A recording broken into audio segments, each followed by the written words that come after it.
It's another advice walk. So, Thrilling Wolf 6721 wants some help because they're struggling with their rowdy boys. Shut up. Thrilling Wolf 6721. Rowdy boys are hands down my favorite. My favorite.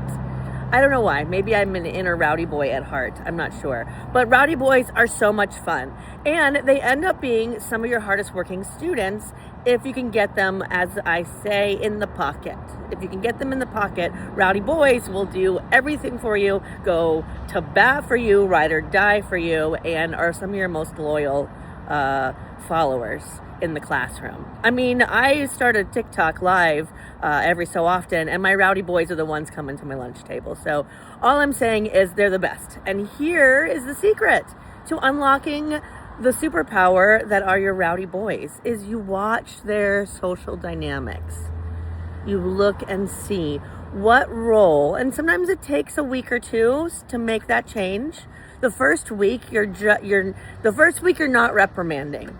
You're not reprimanding. In that first week of school, you just observe.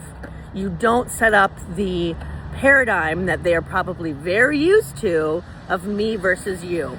You're going to lose that fight every time because they've been doing it since kindergarten, and so they have a lot more experience in how to do that to a teacher than you have and how to solve it for them. So don't set that up.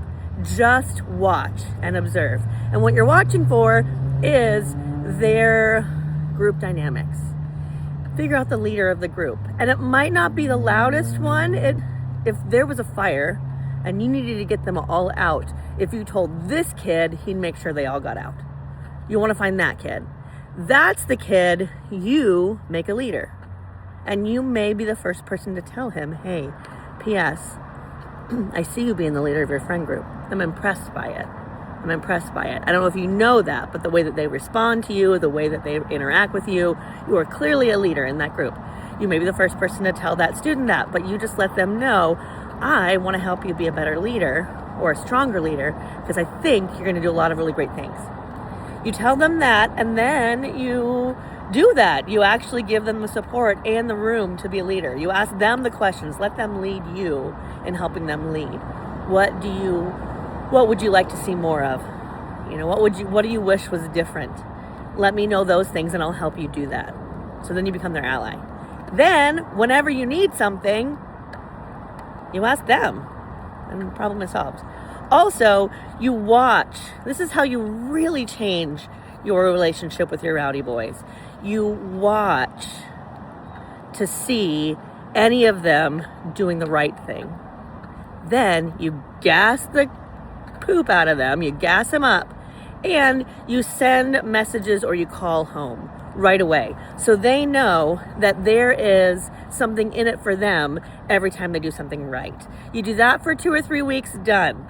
Your rowdy boys then are your best students. And then you look for opportunities to get them working. My rowdy boys wiped down the walls of a classroom that I wasn't even the teacher for. I was a sub that day in that teacher's class, and I was like, how can we help this teacher? Their classroom clearly needs some cleaning, and so my rowdy boys cleaned the classroom, stem to stern, wiped the counters, wiped the walls down. That's the power of your rowdy boys. So harness it. If you need some help, more help, let me know. I'm happy to advise.